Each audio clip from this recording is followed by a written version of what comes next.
Okay, good morning. Welcome to the Science Seminar. Thank you very much for coming. So today we have a special treat for you. This 4-person team is going to recount the remarkable achievement of designing, building, and delivering a real product to a real customer. So this project is the basis of a pilot engineering course that was started last September with these 4 people, with the objective of exposing them to vital industry skills that are used every day in industry, but are not typically part of a normal engineering curriculum. And the idea was to provide an authentic engineering experience. By authentic, I mean to be as if they had jobs, as if they were working as a team of engineers. And some of these skills fall into 3 categories. One is communication. So you're going to find the students that when you get out and you start working, if you're working now, you probably already noticed that more than 90% of all the problems that you're going to face are communication problems. They're not technical problems, they're communication problems. Well, for example, how do you communicate with your customer effectively? How do you work on a team? How do you work internally within your company to make things work? How do you manage your projects? How do you improve processes? How do you improve products? These are mostly communication issues, coordination issues. And you need to learn that. And this is an excellent opportunity to do so. Second is responsibility. If you want to be successful, you have to learn how to take responsibility. And you have to drive a project through to completion, no matter what it takes. And that's important, no matter what it takes. And lastly, you have to have the energy and the grit necessary to pick yourself up when the chips are down, nothing works, and get up and force yourself to finish the project. Okay? It's not so easy, but you must do it. It must be done. Now, unfortunately, these 3 things are all the same. And they can be summarized in 1 sentence. And on the next slide, I have the secret to your success. Okay, so there's an extra bonus for coming today. You only have to memorize 1 thing, okay? If you do this next sentence, you will be a success no matter what you are pursuing, whether it's engineering or any other form of science or any other form of employment. It's as simple as this. Do what you say you are going to do. Do what you say you're going to do. You're all sitting there saying, well, I do that. And I say, no, you don't. No, you don't. Think of all the times during the week. Think of all the times during every day that you rationalize how something you said you're going to do tomorrow. Right? None of us can approach this 100%, but if you can approach as close as possible, everyone will want you on their team. Everyone wants you to be their manager. Everyone wants you to grow in the company because you're a person who gets things done. Well, these 4 people did what they said they would. And before I introduce them, I just wanted to say that next month at the end of April, this work that you're going to hear today is going to be presented at the American Society of Engineering Education Northeast Conference at the University of Rhode Island under the auspices of Revolutionizing Engineering Education. And this is the paper that was submitted and will most likely be published in the proceedings. And you can see all 4 team members are co-authors. So let me introduce the team. Tyler George, Ben Carlsen, Justin Suriano, and Shayna Rumrill. Now I'm going to pass this to Shayna to continue. Thank you very much. Alright, so we started the project, we knew our team members, we knew we were doing some sort of product, we knew it would involve a 3D printer. That's about where it ended. Otherwise, we had absolutely no idea what we were doing when we started at first week last fall. So to get an idea of that, Come forward. Otherwise, the volume come up. Yeah. Just scream. Come really close to the audience.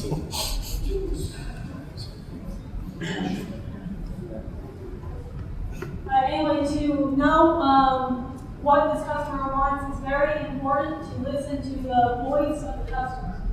And because our customer is in China, it's not like we could arrange a real meeting with him, so we used Skype to listen to the voice of our customer and find out what kind of product he was looking for. And what he wanted was a keychain size flashlight, something he can customize, put his own logo on it, and give it to his own customers to promote higher education in his company. So the product requirements were a keychain size, something small, something that fits in your hand comfortably, and something that lights up with only a few shakes of the hands, 5 to 6. You don't want to be standing there shaking it for a whole minute before it lights up. Then once it's on, you want it to stay bright for at least 20 seconds, probably long enough to see it unlock the car door at night or so on. But all of this has to be done with no switches, no batteries. It has to have no maintenance. You don't even have to open up and replace something. And it should also be waterproof. Okay, well, we do all that. We outline some objectives. So we need to develop the type of power supply we're going to use. How are we going to make it light up? What kind of circuit we're going to use to store and then discharge to make the LED light up. And of course, we're going to be using the 3D printer to make our own custom package to fit whatever the components are and be able to customize it with the logo on it. And then we had a goal. We weren't going to work on this just for the whole semester. We had to have a prototype by October 15th to be able to ship the product to our customer by October 15th. And once that day passed, we knew we would have to work on improving it, reducing the time it takes to make the whole time, and so on. And then at the end of the semester, we had a goal of shipping 20 final products to our customer.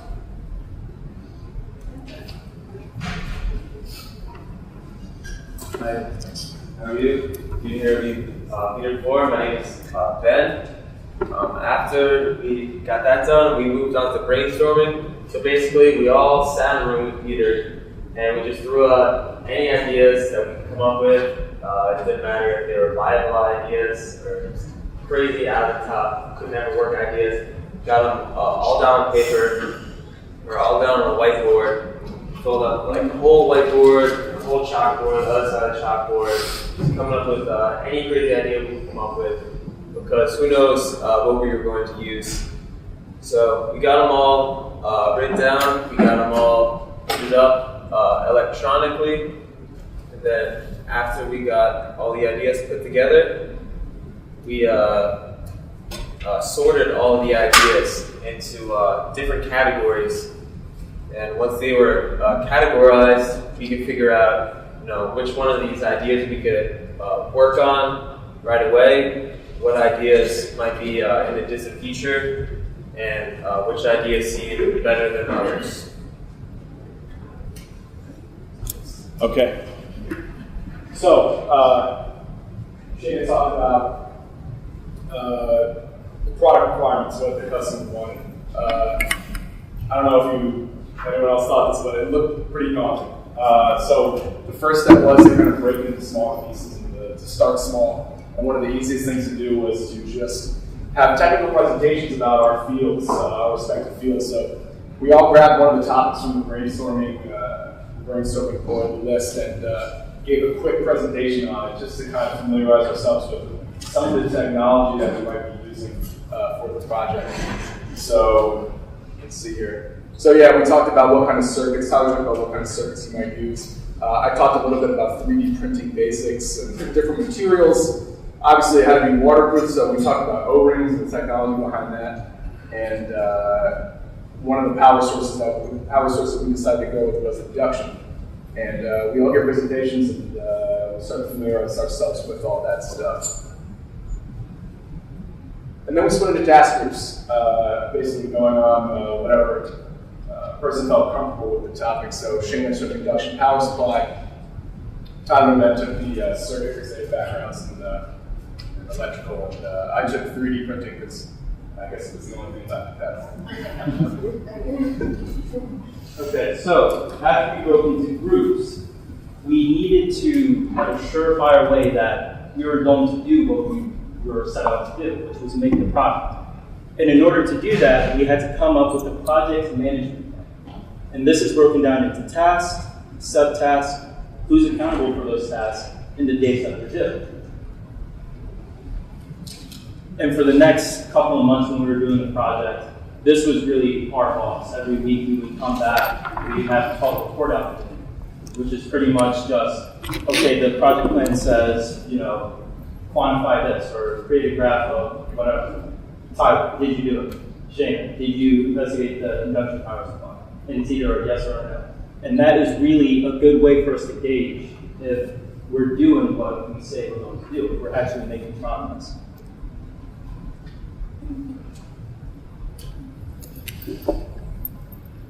Okay, so the induction power supply, this is what we decided on, what we're going to use to charge this entire circuit. It was kind of a given when someone says you have to shake something to light it up.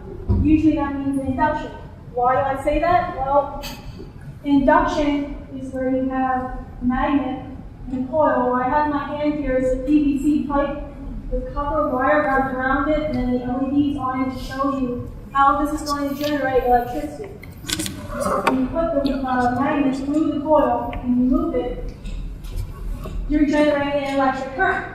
Now when I stop, there is no electric current. So that current is only there when there's a movement of the magnet with respect to the coils. And the faster you move it, the brighter it's going to get, the more it's going to stay on longer. But this current that's generated is something that has to be addressed with the circuit, but the current generated is alternating. You see in this illustration, it shows the north pole of the magnet approaching the coil, and it shows the arrows going counterclockwise. That's the direction of the current. So when that goes through that way, it's counterclockwise. When the magnet comes back through, it's clockwise. So it's an alternating current. You guys can shake the thing fast to make it light up. See people just you have to shake it fast. There you go. There you go. So what is alternating current? Well, this is a graph of alternating current. It looks like a sine wave. The upper peak is going in one direction. The magnet goes through the coil. When it's directly in the center of the coil, it gets to the peak. And it goes down. When it comes back through, that's the lower half of the voltage being generated by the coil.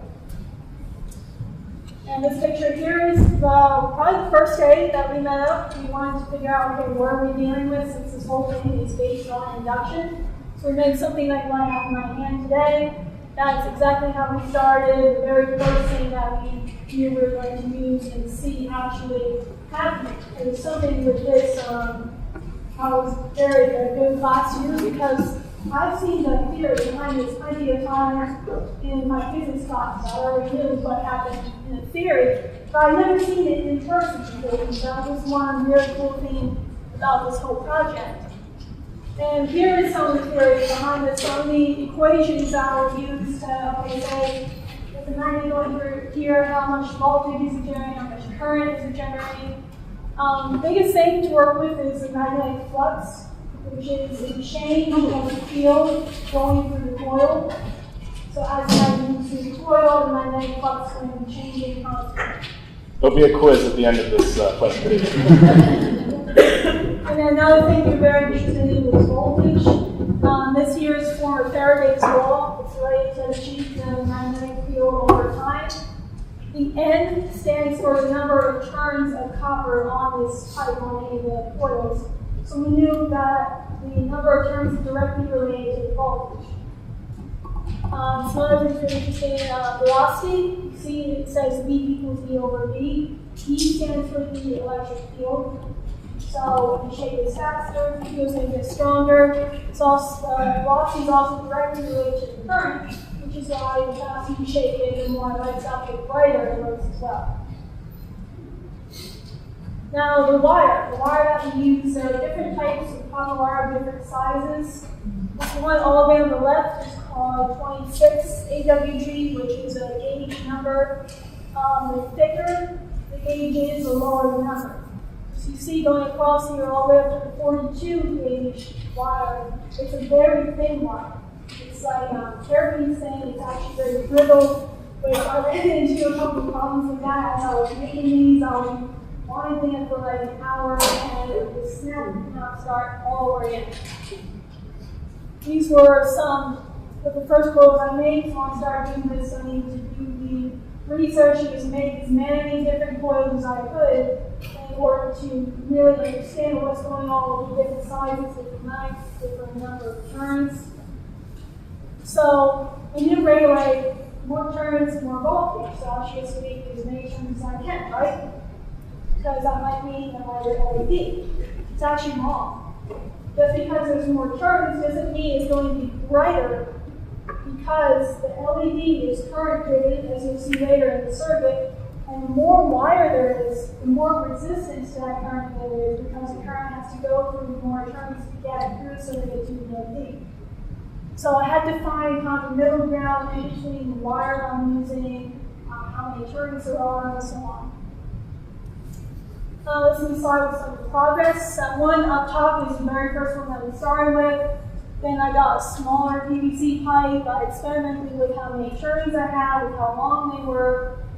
This one on the bottom, the yellow one, is the precision polymer tube, more commonly known as a drinking straw.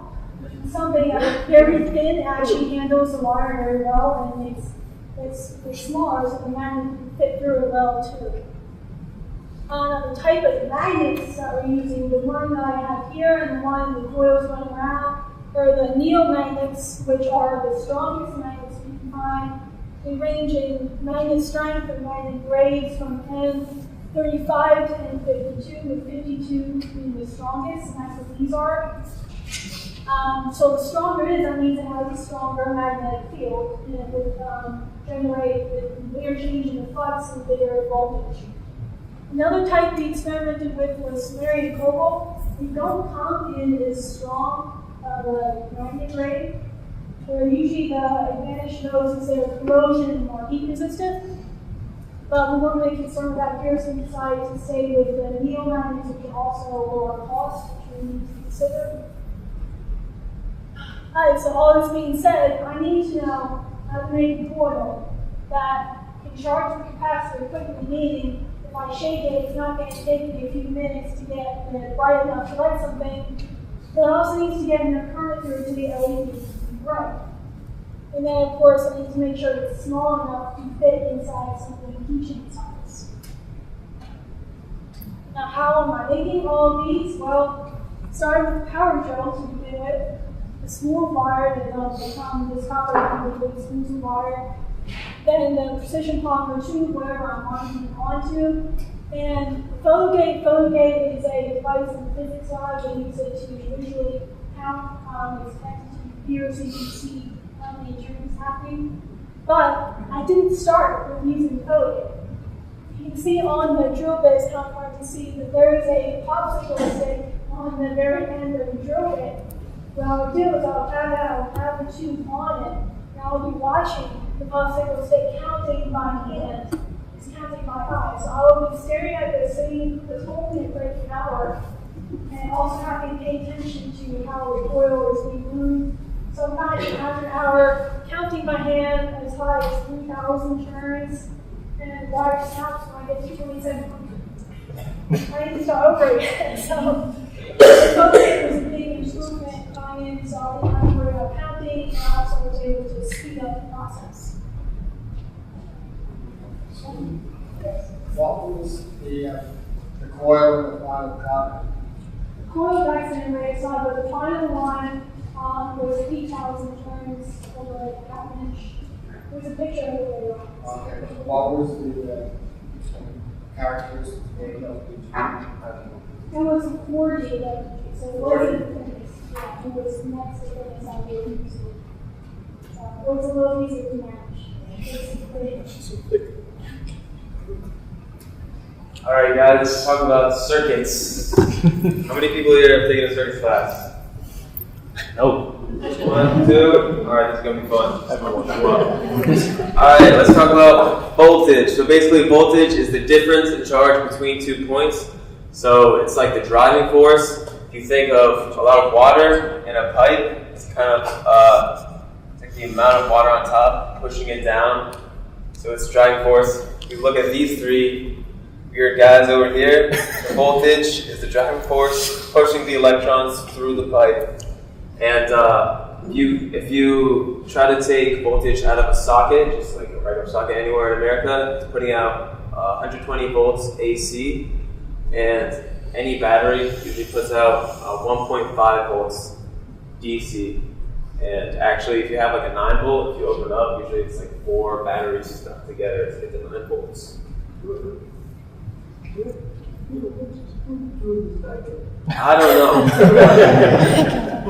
He's talented. Really talented. Alright, now current. So current is the rate of flow of electricity. So it's basically how many electrons are flowing through a certain area over a certain amount of time. So this is the most important for this is like the actual amount of charge going through. Think of amperage. So like both of these water supplies have the same amount of voltage because there's just as much pressure on top. But because say like this wire is thicker and this one's smaller, this one can allow much more current to go through, or water, or in other words, electrons to get through. So this one can have much higher amperage. Is everyone following this a little bit? Okay, cool. Alright, diodes. So diodes are a pretty generic electrical component. They look like this in real life, just kind of like one lead on each side and a little black plastic thing in the middle. So basically, what they actually are silicone or germanium. Usually think about silicone when you think about electrical components. And what it is that it's a silicone electrical component, and what it does is that there's two sections. There's a positive side and a negative side, and what they do is they actually take antimony and boron, and they do this thing called doping, where they'll put a little bit of antimony on one side and a little bit of boron on the other side. And so basically silicone is like right in the middle of the electronegativity. So if you look at periodic table of elements, it's right in the middle. And so if you put an antimony or boron, it makes one side a little bit more negative and one side a little bit more positive. So what happens is that it wants to travel from one side to the other side. So if you hook up a battery to it in one direction, the current can flow because the negative goes through the negative side and wants to go over to the positive side because opposites attract. And so the current is allowed to flow. But if you hook it up in the opposite direction, the positive side of the battery attracts the negative side, and the negative side attracts the positive side. So what happens is that the charges go to the ends of the diode, and then you get this depletion zone in the middle, and no current flows through. So basically what it does is that current can flow through one direction of the diode, but it cannot flow through the other direction. So it's good at manipulating circuits because it allows you to stop current flowing in certain directions. Why I bring this up is because we use diodes all the time. LEDs are actually diodes. So if you put current through one side of an LED, it'll light up. If you put it through the other side of the LED, it just straight won't work because the current cannot go through. LEDs work because when the electrons from the one side, the negative side, go over to the positive side, it fills in the positive holes and it releases energy in photons. And those photons are directed through a reflective cavity right in the middle of the LED, and then the light gets shined up for everyone to see. Different wavelengths produce different colors. LEDs are really remarkable in that they have up to 11 years of operation, and that isn't turning them off and on. That's just if you leave an LED on for 11 years, it'll just stay on the entire time without burning out. It's pretty remarkable, and that's why a lot of times when you buy LEDs, they actually don't know how long they're going to last because they just don't have the time to sit around for 11 years while the product gets tested. They just kind of like assume it's going to last a really long time. And they have 80% efficiency. which is really remarkable. So basically, 80% of the power that you put in is produced into light, and only 20% is burned off the heat. When if you're looking at a regular light bulb, usually they have like 20% efficiency, so 80% comes off the heat, so that's no good. They're also eco-friendly and recyclable, and they are current powered. So if you want a brighter light, you're going to want to give it a higher current. So here's just a bigger graphic on how an LED works. Basically, the negative side is coming up with the positive side, and when they fill in those holes, the photons are released. So you see the light's being released. It'll be shot up through a reflective cavity. Alright, so this is DC. So basically DC just means that there's no negative charge. If you think of the AC going up and down from positive to negative to positive to negative. So DC can still be pulsating, like you see here. These are pulsating waves, but they're still DC because it's always positive. It never goes negative. And DC is what you use for basically every electrical component ever. Nothing really uses AC. AC comes out of the wall, and then all of our electrical components have something in them, so it converts AC to DC so that everything we use in our everyday life can be powered by the wall. If you look at a battery puts out a very even amount of charge over time, so that's very useful. Alright, so bridge rectifiers. This is in our flashlight. So basically, it's just 4 diodes put together. What we use looks like this capped with 4 leads, but in actuality, what it's really acting as is 4 diodes hooked up in sequence like this. So it's just a very miniature version of this. And you can see, so basically, this is what it looks like on the diagram. I guess I should explain this first. So basically, it takes the AC and it takes all the negatives and it makes them into positives here. So you don't really lose any voltage. It just converts everything to positive, so now you can use it. And if you see this, imagine if you hooked up our power supply, the induction coil that Shayna just explained, to these 2 lines right here.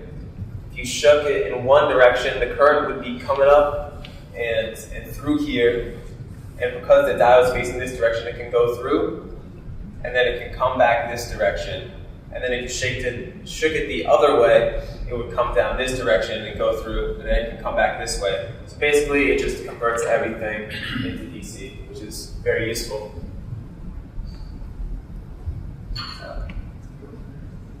Okay, so I'm going to talk about 2 key components, 2 key elements that really made our project work, which is resistance and capacitance.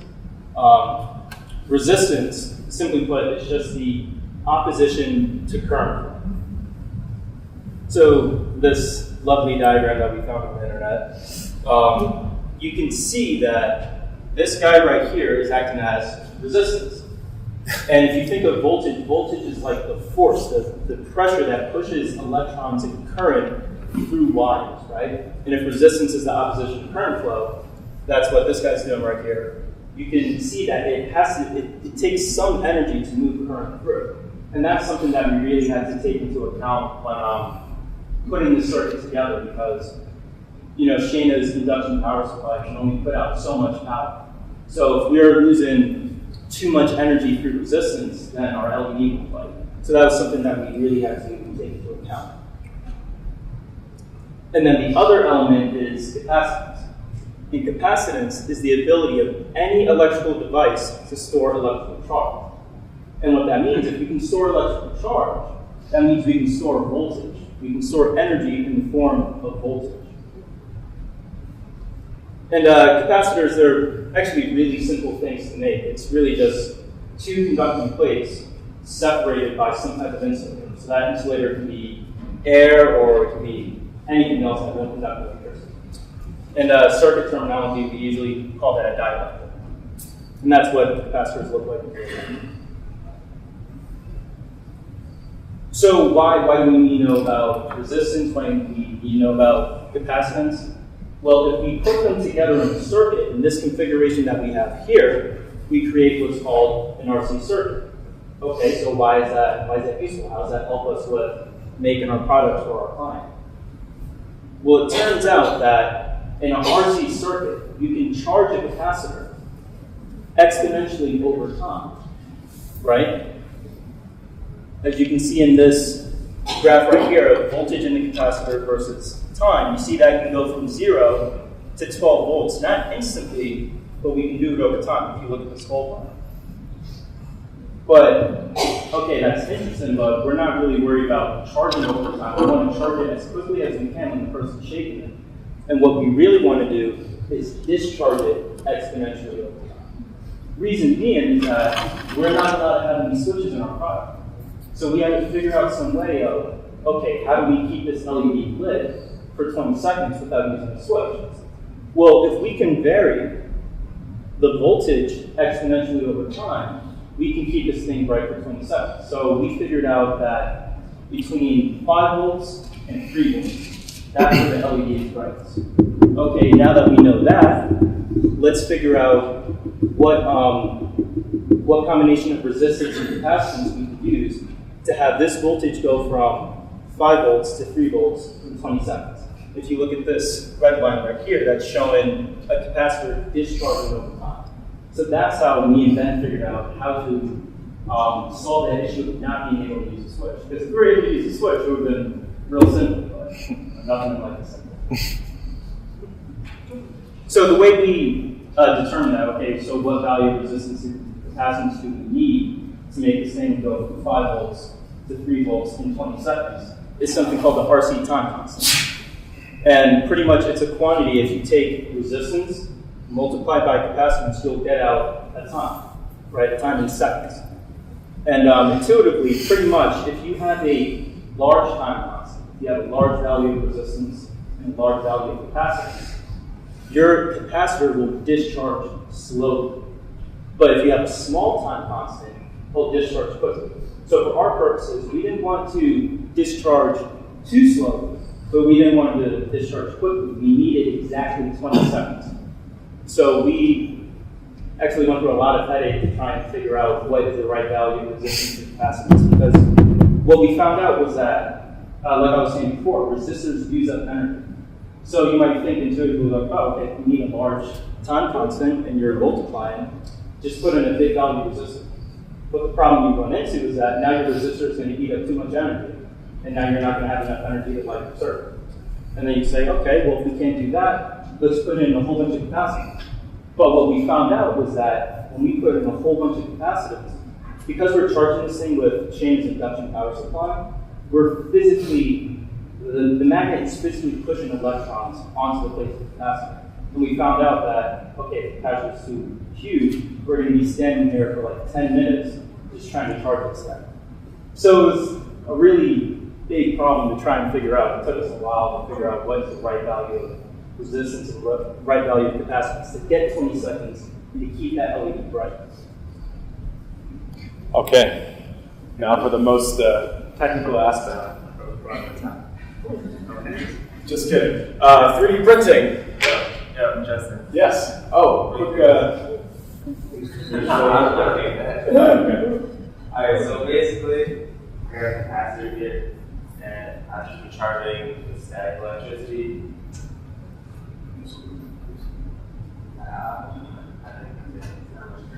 So this is just to demonstrate that a capacitor actually holds voltage, that actually holds charge. So Ben is going to put this little wire towards that nail there, right? And you should see a spark. If you don't, it's because it's too humid in the room and everybody's breathing too much. Everybody hold your breath so we can see the spark. Alright, so we sat here all day and would keep the charge all day. I think it's some type of fancy capacitor. Well, it's not, it's just aluminum foil with a whole lot of. So I'm going to touch this here. We're going to put it up. Video broken. So you guys are going to have to see this and you're going to have to tell everyone else.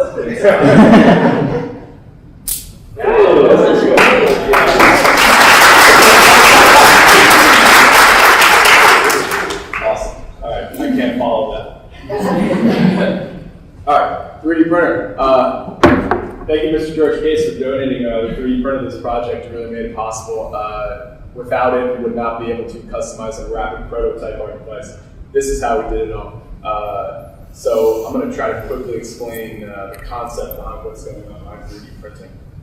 So what is 3D printing? 3D printing is also known as additive manufacturing. So we're just adding the elements and materials and creating the shape that we want, rather than taking like a huge slab of metal, shaping it and then cutting off the excess. We're just adding on what we need to make our object. So it's additive manufacturing in that way. It's taking a three-dimensional object, usually from a file, and then sending it to the printer for it to assemble. So if you can kind of see here, there's a picture of a number 3 that someone made as a digital file that they then sent to the printer, and it was printed to a physical object. So basically, everything's assembled layer by layer. And if you can think of 2-dimensional slices of a 3D object. So I'm going to try to draw that really quickly. This is going to be a disaster, but here we go. Basically, if you had a 3-dimensional cube here, close, and you wanted to assemble this with 3D printing, it would take a slice right here, if you can imagine, and this would be a fraction of a millimeter high. And the printer would extrude a layer of plastic here that would then solidify, and it would essentially build the object in that way. Hopefully that makes sense. So yeah, the history of 3D printing. It was first created in the 1980s, believe it or not. And the first method that they used was UV curing of photohardening polymer. So UV curing basically means they're using ultraviolet rays to solidify a polymer that was, I guess, liquid, or I think maybe a bit dust at that point. This process later became known as stereolithography. So the STL file format was also created during this time, and that's basically what that is that is the file that gets sent to the 3D printer. And the only information that file has is the surface geometry, structural geometry of the object being created. There's nothing about texture, color, material used. It's just the relationship between the surfaces and inside of the material to each other. So it can be scaled, it can be warped, but there's nothing about color or anything like that. So that information can be interpreted by the printer, and then the printer can extrude any type of plastic that it's capable of to make that object. So yeah, I'm sure a lot of you have heard the news about 3D printing lately. It's picking up steam, but it only really became affordable and accessible around 2010.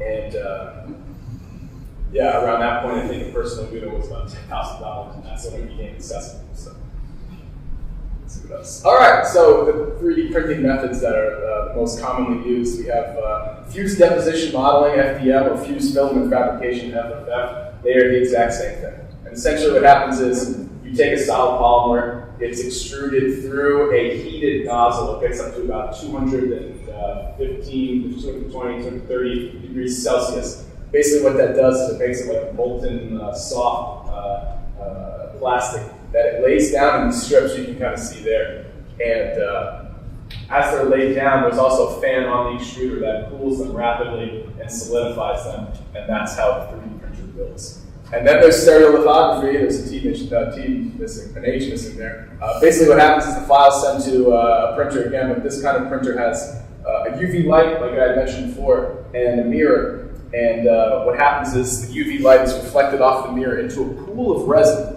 And that light solidifies the resin in there, and the object is pulled out of the resin rather than built up using the filament. So you can kind of see it here. The object comes out upside down. So that's an interesting one. Very expensive, but very accurate. So our 3D printing process went something like this. First, we would design the object and just drew it out. Those are some of my terrible drawings. First, we had an idea to put the keychain right in the middle of the thing, so that way you could pinch the key into the middle, and your light would be shining wherever your key was. And that, but to put that there would kind of be rough on the pocket. But yeah, before we could do anything, we had a sketch. We had to talk about how it was going to fit in the hand. It was kind of an exercise in ergonomics as well. And before we could do anything with file building, we had to make sure that we knew exactly the shape that we wanted. So then from there, we would go into a computer-assisted drawing program, or CAD for short, and we specifically use Autodesk Inventor. So coming into this project, I knew absolutely nothing about this program. I was actually hoping that we would be able to go on a site called Thingiverse, which is like the Google for 3D printed objects. I would be able to find something that looked exactly like what we needed, and I would be done. Didn't work out that way. So I had to learn this program from scratch to create the design, and it was nerve-wracking to say the least, and we had deadlines. So there it is. From there, we would send that file, so I would export from there as an STL file to what's called a slicer program.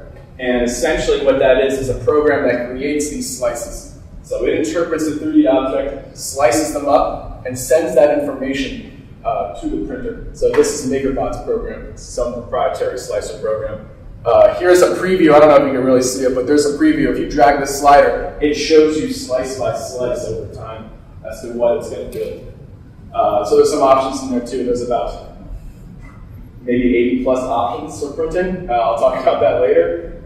So there's other things like if you have an overhang, a 90-degree overhang, if you think about that, it's almost impossible for the printer to build that because it'd have to print on thin air. So one of the things this program does is it can send information to the printer support system, which is like a breakaway scaffolding, allowing it to print that 90-degree overhang if you wanted to do that.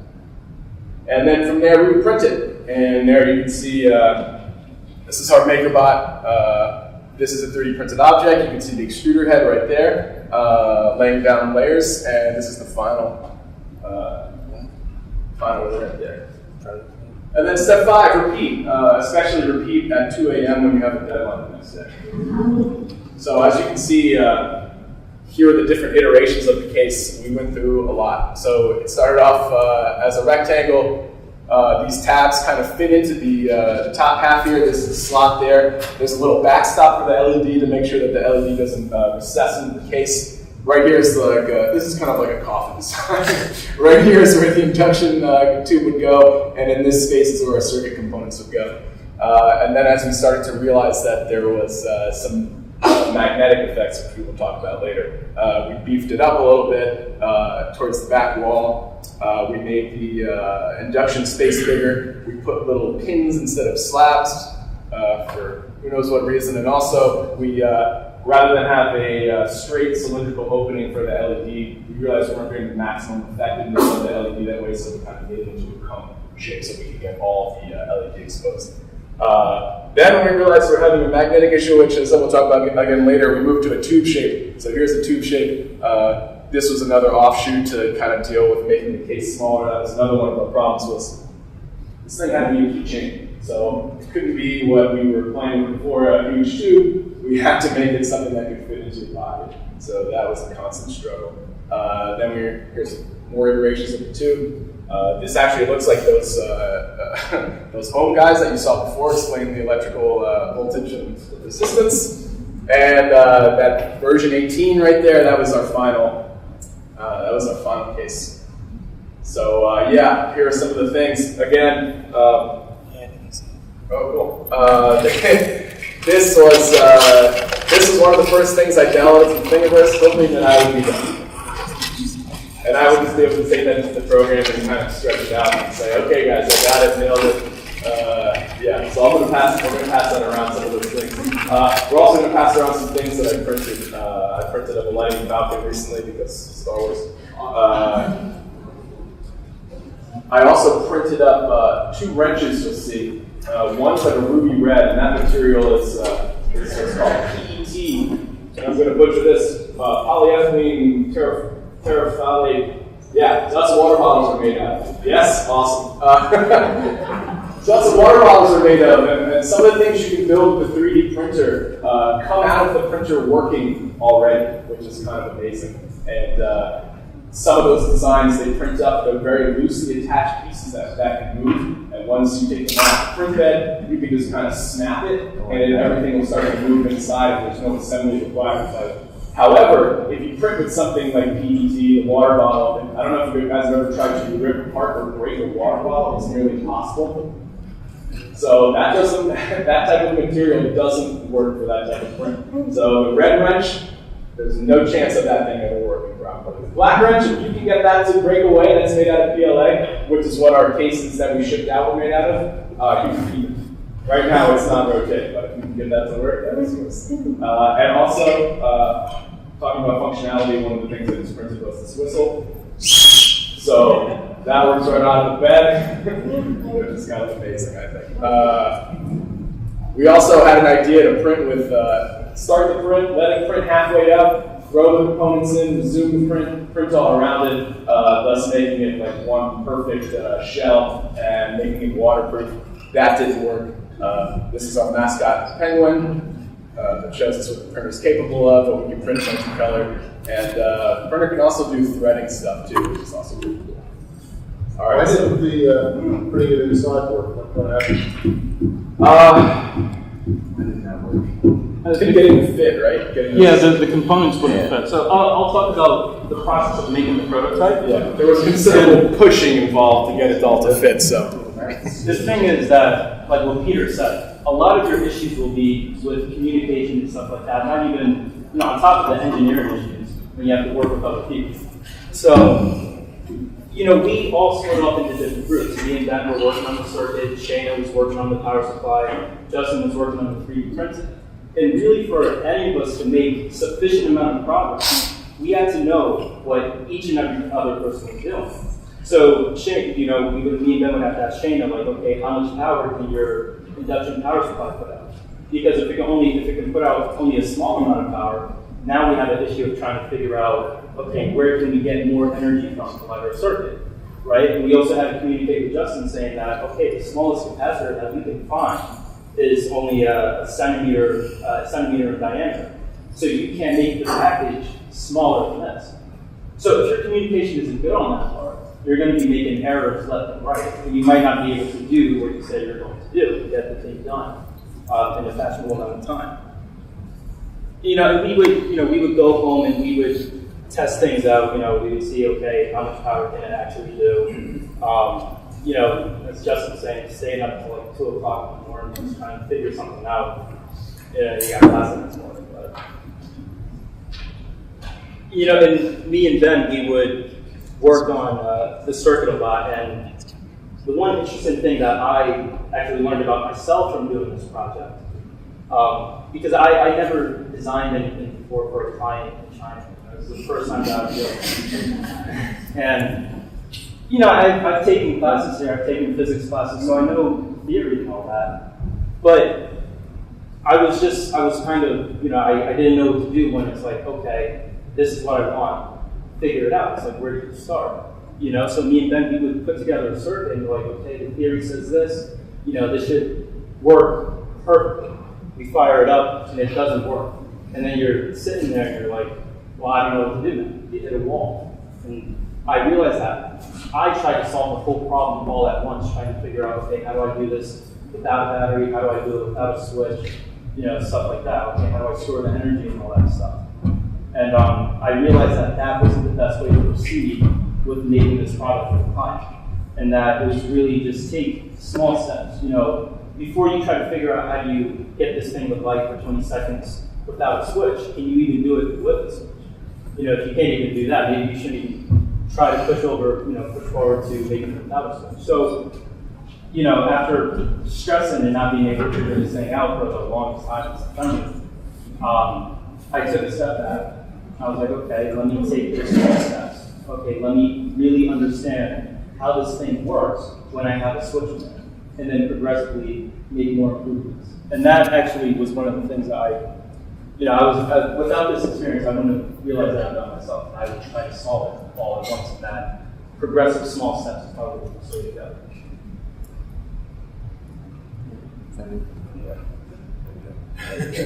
Straight at it. Right.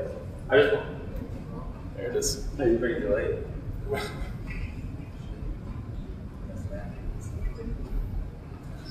Oh, there you go. Alright, so I just want to reiterate. So up here you can see us working on the capacitor, trying to figure out what capacitance works in the RC circuit. So started putting capacitors together, trying to get as much capacitance as possible, because we were thinking, we need more power, we need bigger capacitance. So I ended up going and getting this baby right here is a 1 farad capacitor, which is like way out of control, too big. I remember I called up Greenbrook Electronics down 22, asked them if they had a 1 farad capacitor over the phone. And they told me I was crazy. They hung up on me. It was weird. Like, no, we don't have that. Like, we could order it for you, I guess, in 2 weeks. It's gonna be like this big. But yeah, that was too much. If we tried to charge that, it would have taken us days, probably. I mean, it was out of control. So we figured out nice and slow how all this stuff worked out. So you can see here, we kind of got a pretty good grip on the circuit at this point.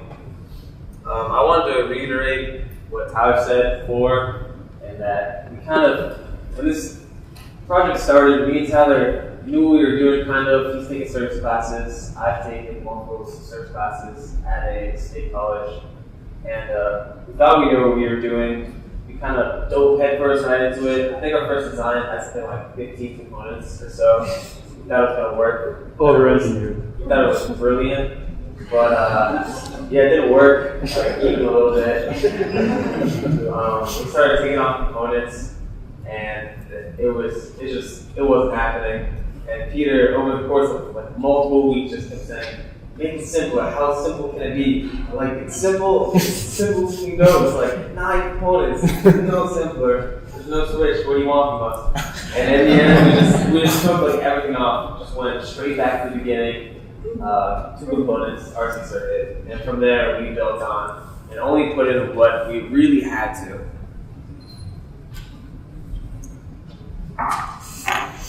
So here's another picture of us rapid prototyping. As you can see here, one of our problems was, now that we have the circuit, how are we going to fold it into this incredibly small case? Because, I mean, it's got to be so, you want to make it as small as physically possible. And this is before we had magnetic field problems. So we really, Peter would say every millimeter, every cubic millimeter that you can take off the case, take it out. So we really jammed that thing in there.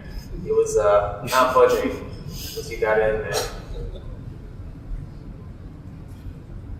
Okay, so one of the issues that we had with the first design of the case, or when we were at prototype level and we had a design lock, we wanted to have the company that we were shipping to, we wanted to have their logo, or at least their the acronym for the company on the case. And they were pretty adamant about having that there. And the first run of prints, I don't know if you can really see it, it's tough to see, but there's some junk in there. There's some 3D film and that didn't quite lay right.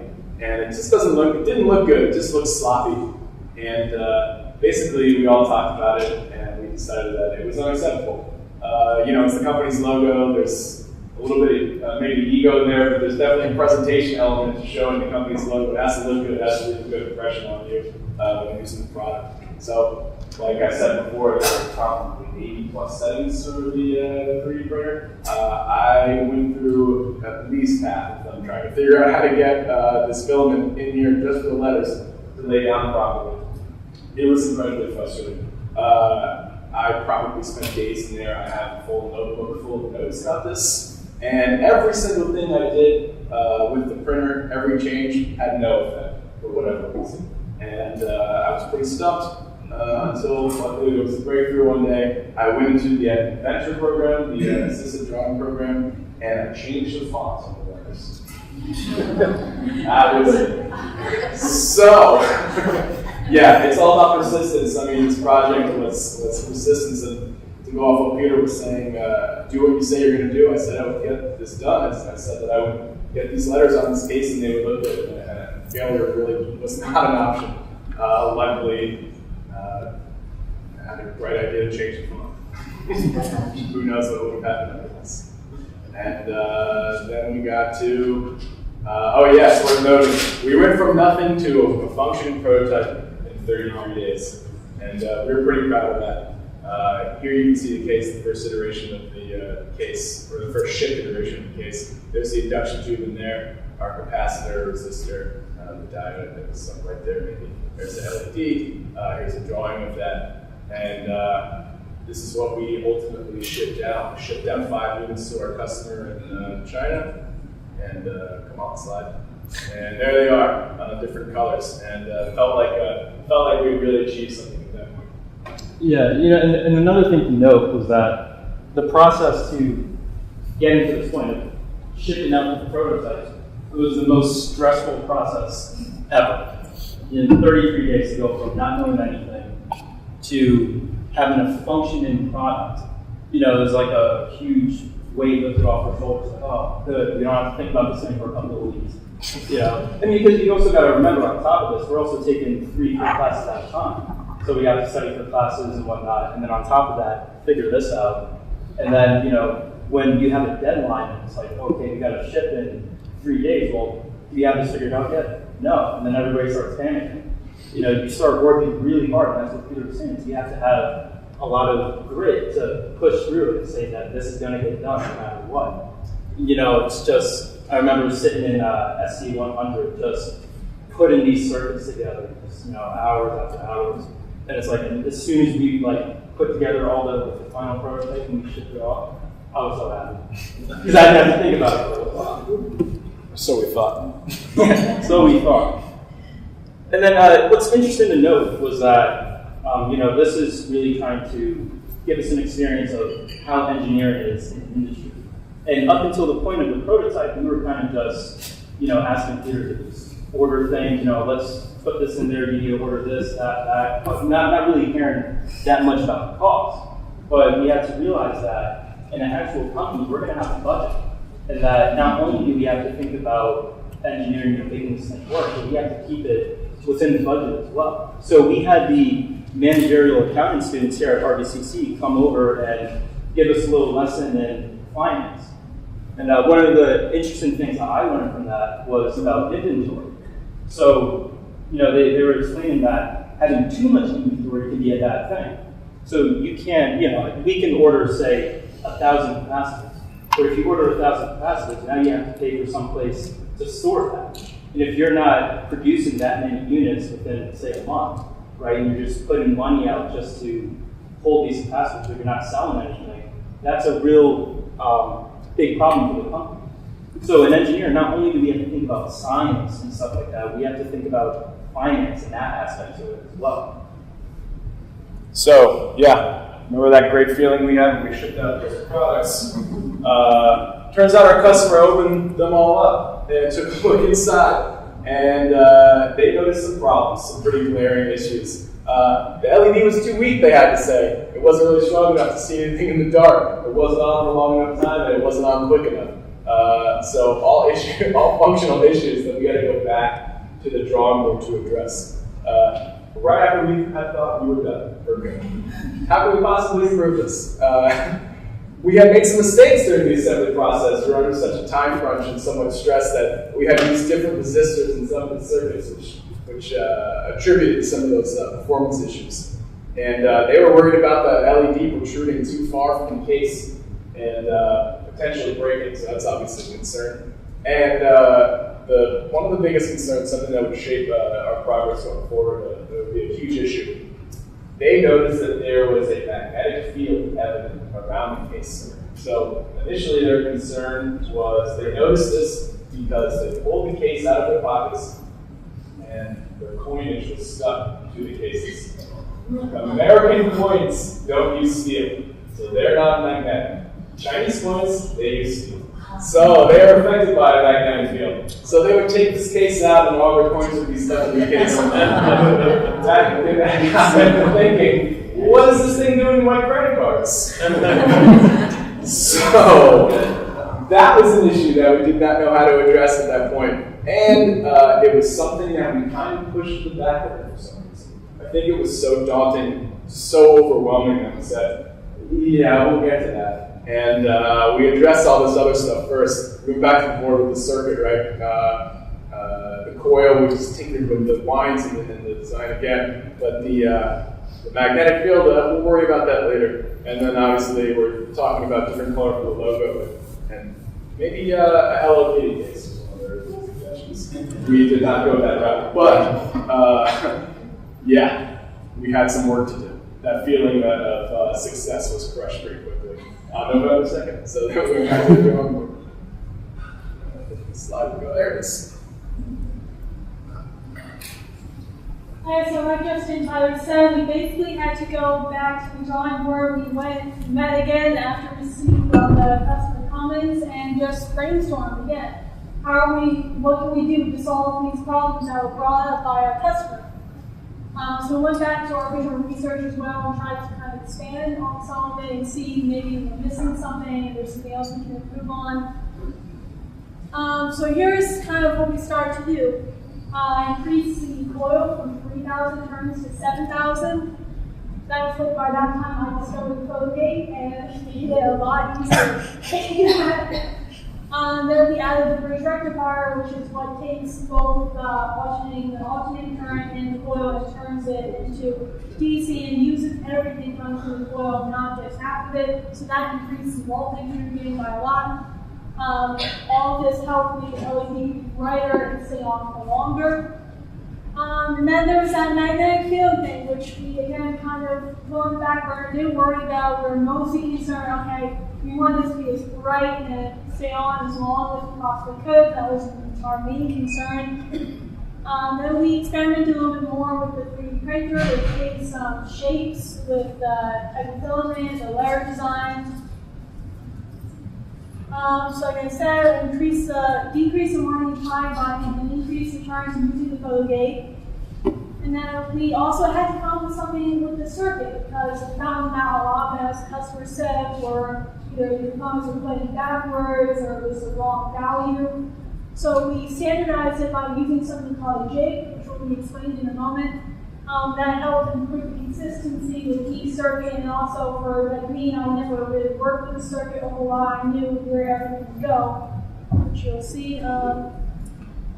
And here is the next prototype that we had. That's a 7,000 turn coil. It was 42 gauge. I worked a lot with the 42 gauge coil. So it was very thin. It broke quite a few times. We recessed the light, and there's all the values of the components there. In this case, is a different type of filament. It's called PET. That movie nice going around is PET. It's kind of a cooler finish to it. It's still a little bit hard to see the letters on that one. It does say RVCC. That was something else we did.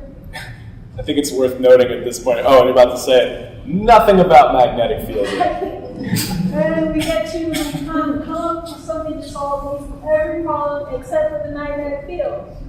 So now we're getting kind of crunch time. It's almost like probably around December 9th or 22nd. And when you remember in the beginning, we originally wanted to ship 20 products on December 5th. So obviously we didn't hit that one. We had to keep going. So we also, instead of just meeting immediately, we started doing 3-day tactical plans. So instead of just once a week, we would say, okay, this is what we're going to do in the next 3 days to make quicker progress. Which actually helped a lot. So to solve the magnetic field issue, I did 2 tests. Those are Chinese coins here, so steel-based coins. I chose a magnet, I took some index cards, I just stacked them together, different thicknesses, until I figured out where does the magnetic field ending, where does it stop picking up these coins. There's some values there. And that's what led to that final case design. Not only is it more aesthetic and pleasing, facing your hand easier, but every curve here, every value, diameter, everything is meant to fit around the magnetic field. So there's a purpose to everything. Final outside diameter was 24 millimeters there. This is where the coil would be, so it fits around the magnetic field. You were going to stick that in your pocket when you pick up poison. So we solved that problem. This is me doing now we're getting into the final 10-minute build. We cut it down from 20 to 10 for timing purposes. The final coil here was 8,000 turns of 40-inch wire. That's over a ½ inch. It also has a ½ inch magnet inside. As you can see, I used a different kind of straw. this is one of the best things. This one was free. And I just walked into McDonald's, grabbed it, and walked out. So, and then I went using the photo gauge. This was my little setup here with the drill, with the photo gauge, the wire. I went from 40 minutes to run by hand 3,000 turns for the first prototype to 12 minutes. I actually think I did as quickly as 8 to line 8,000 turns for the final course. So when the customer opened up our prototypes, pretty much killed us about everything that was wrong and not, up to standard. He had mentioned that different value resistors were put in the circuit, and I had no idea when I was building the prototypes, and I realized that it wasn't an engineering factor or aspect that caused that problem. It was really more a human element of just stress, fatigue, and trying to get this thing done. So we had to come up with a way to make sure that, okay, that can't happen again when we send these final products out. So I went on AutoCAD and I created what's called a jig. What a jig is, it's just a pictorial representation of where every single component is supposed to go in the circuit. So that way, I would be able to see that, okay, this is supposed to go here, this value is supposed to go there, and I try to decrease as much human error in building this thing as possible. I mean, because if we had like a computer or a robot to do it, there might not be as much human error, but we're physically building all these units, all 10 units to be shipped out. So I had to figure out a way to try and decrease all that human error that I was putting into it. So this is what the jig looks like when all the components are put in, and that's what it looks like when there's nothing in there. Now you see how small it is, and then that's what the final product looks like when we put it in the case.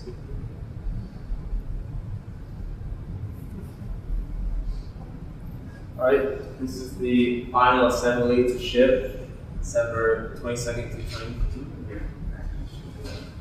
Yes, you're reading that correctly. We should go out for Christmas. It was a stressful problem. Yeah. We did monopolize my kitchen for that period of time. Okay. Oh yeah. Just 3. And Ben's basement. Oh yeah. Yeah, so we actually had to end up working at home because our week was closed, so we had to take everything back to our houses and work like maniacs the last week before we ship these out. I'm just going to be brutally honest. We didn't make every deadline that we had. So for the final product, we told the manager, Joe, we can get the product out to you, but make it a little better. Give us another week or 2. And, we had this communication with him. So, there's no surprises here. We made sure weeks in advance that he knew exactly what he was getting and at exactly what time. So he gladly gave us another week or 2 to work on this product to make sure that it was up to par. Absolutely. So, as you can see here, this is the final assembly. Here we have the new peanut shape with the curved walls. So, if anything was attracted to it, even a little bit, it would just fall right off. Turn it any direction, everything just slips right off.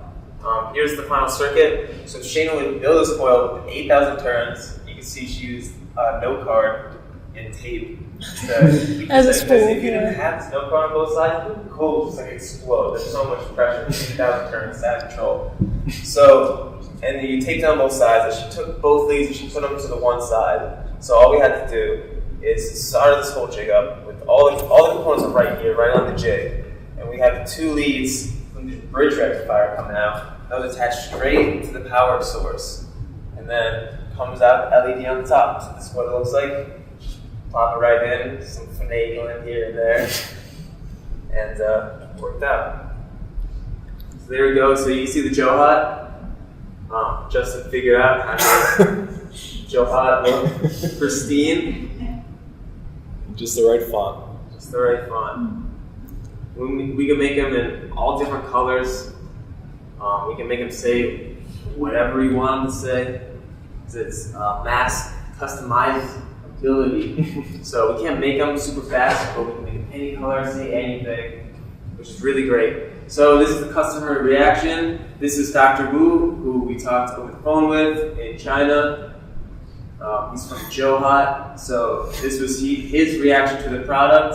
I'll just read it out. The student team did excellent work, and the improvements in the product performance since the prototype are remarkable. From Dr. Frank Wu, Operations Manager at Johad. This is an excellent product. Johad is pleased to support this type of higher education. From R. Chen, General Manager at Johad. You can see, he opens them up, he looks at them, he knows what he's looking at. And this is the guy that ripped us apart about Yeah. the prototype. Yeah. As you can see, he's also clearly overjoyed. Yeah. It's a project, not product. That is true. Alright, so Professor Stupak also took the product over to Kawasaki, made one for Harrison over at Kawasaki, customizable, the color he wanted, and the text that he wanted. And Justin actually put paracord on these two for the string, that's glow in the dark paracord, so that was a nice touch. What he said was, thank you for showing a totally different perspective of our life. Yes, is it possible to show your PowerPoint to my colleagues for inspiring them? And that's from Y Noguchi-san, Director and General Manager at Kawasaki. This is a fantastic work, and I'll give the highest points to these 4 students. It is too good to believe that it actually happened.